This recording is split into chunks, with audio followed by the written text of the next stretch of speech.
Welcome to today's video. In this video, I'm going to talk about what is Profit First, how you can implement Profit First, and probably more importantly, should you implement Profit First in your business. But first, a little bit about me. I help business owners organize and understand their numbers so that they can ultimately put more money in their pocket. So let's get started. So Profit First, I love Profit First. I'll tell you that up front. I'm jazzed about this video because I love talking about this topic. I utilize it in my business. I utilize it with some of my clients. I even use it personally for my own finances. And I've even taught my kids on how to use it as well. You know, the way to think about Profit First is that, as entrepreneurs, a lot out there are working way too hard for too little money.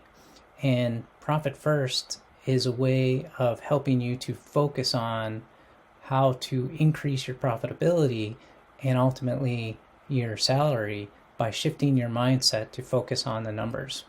And in this mindset will help you achieve that. So the book actually talks about that Profit First is a habit, and it really is. You really have to implement it the right way, and stick to that habit, and which we'll talk about. So first, what is profitability? Of course, it's sales minus expenses equals profit, right? Well, that's not exactly the way it should be. And that's what the book is talking about. It really is saying that, hey, you know what? Let's flip this around, and really it should be sales minus profit equals expenses. And by the way, the expenses includes the owner's pay.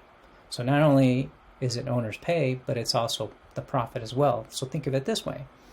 Think of it as sales minus profit minus the owner's salary equals expenses. And this is really how you need to shift your mindset and focus on profitability and your salary first.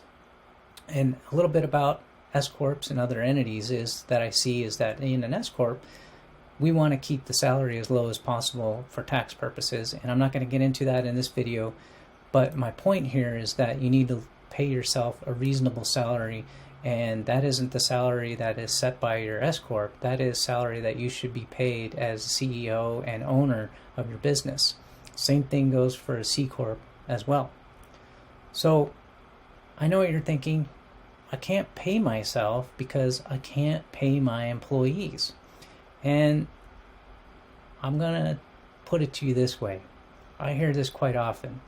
David, I got to work on my business. I can't work in my business. But I'm here to tell you that, guess what? You are your business's employee numero uno until you can have enough sales where you can hire somebody or employees.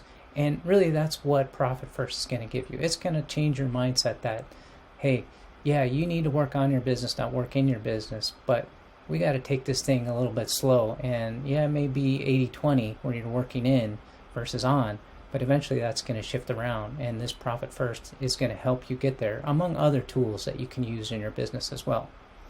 So let's talk about how to use Profit First.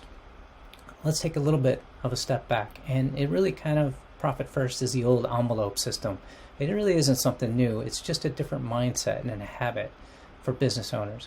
And back in the old days, they utilized envelopes to make sure that the expenses got covered.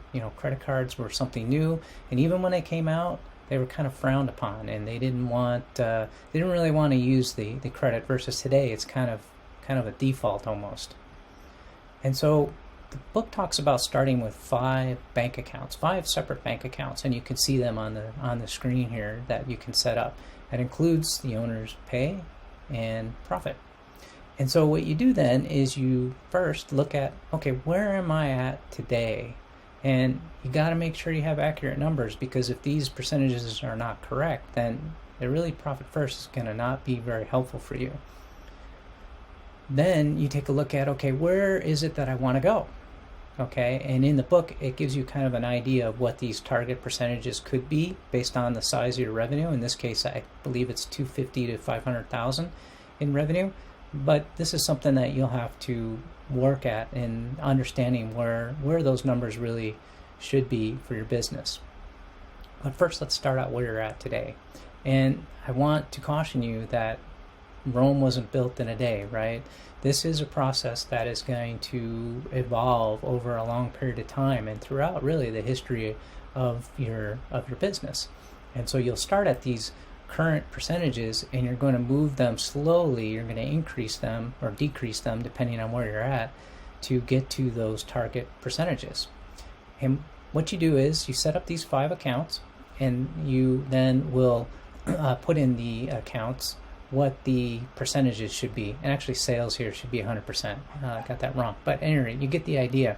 Where that profit 3/10 means is that I'm at 3% and I want to get to 10%.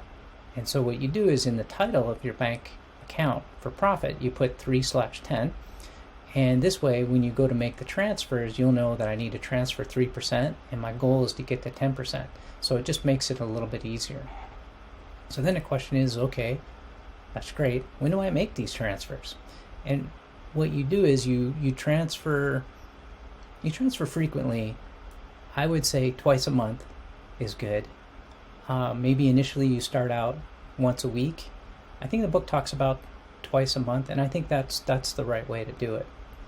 And so you then set up your current state, and then, like I talked about earlier, you're slowly going to move into those target percentages.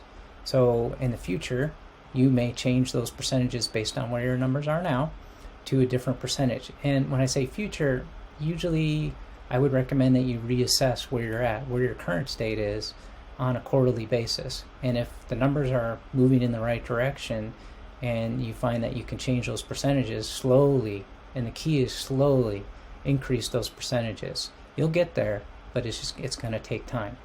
The other thing that the book talks about is you could actually add additional accounts. Now, I am of the opinion to keep it simple. And there are times when you may want different accounts set up and put some money in there as well. But for now, I would start with the basic 5, and then as time goes on, you get good at this, you might want to set up a sales tax or an equipment account or an expansion account. Then the question is, all right, well, the profit account's great. What do I do with this profit account? And the book suggests, and I agree with that you should pay that profit account out on a quarterly basis. Now, when you start, that profit account may be actually 0, so there's nothing really to distribute, or maybe it's small that it's not really worth distributing, but you got to do it. Do it because it's important. Again, it all goes back to the mindset. And even if you distribute that profit account and you can go out and buy a pizza, I'm telling you, you're going to feel better because that pizza is going to turn into steak eventually, and it's just going to grow from there as you continue that mindset and focusing on your business. So then the question is, all right, well, this sounds all good, but should I really put this in my business? This is something that I really should do. Well, the answer to that question is you already know I like Profit First and I use it extensively. So the answer is yes, but I would use the word but because I first want to caution you, don't fall into this trap of if you adopt Profit First, you're going to suddenly be profitable. Again, Profit First is a mindset, and it's going to help you to be able to focus on the profitability, but it's one of many tools in your business that you can use for profitability and increasing profit. So ask yourself these questions. Are you struggling to increase your profit? Or you're not even making a profit? You're making a profit, but I don't see the cash. There's no cash. Are your sales not where you want them to be? The gross profit out of whack? Really what you need to do is you need to take a step back, do a profit diagnostic in your business, and consider whether it makes sense to implement Profit First. In fact, I got another solution for you. The author actually came out with a book called Fix This Next. And really, this might actually be where you want to start in your reading. And what this talks about is there are various stages of your business that you can go through, and it gives you an assessment of each one of these stages. You'll see in here that you start with sales, and you work your way up throughout your whole business cycle. You're going to go up and down these things, but start with start with sales. Hey, sales doing great. Yep, I don't have any issue there. Then move to profit. And that is where profit first is. So if you are struggling with sales, you may want to hold off a bit on profit first, or take it extremely slow and start working on sales before you jump into profitability. Or maybe you got profitability and you want to work in this area. But anyway, take a look at this book because it might help you in answering the question, should you use profit first? The answer is yes, but I would caution you to take a look at where you're at right now, and I would also caution you to make sure you understand that it's one of many tools that you'll use in your business. So in summary, profit first really is a mindset and a habit. There's a wrong way and a right way to use it, and it takes time. Take it slow. It's also one of many other tools you can use. And again, you must have good numbers to work with, otherwise it's really pointless. So I'd be curious, let me know down in the comments what you think of profit first. Have you implemented in your business? What areas are you struggling with on profit first? What questions do you have on that? I'm really curious to see what you think about profit first. I really like it. I think it'd be good in your business, but let me know down in the comments below. And hit that subscribe button. We're going to have more videos coming out on ways to increase your profitability and to grow your business. And until next time, I thank you very much for watching this.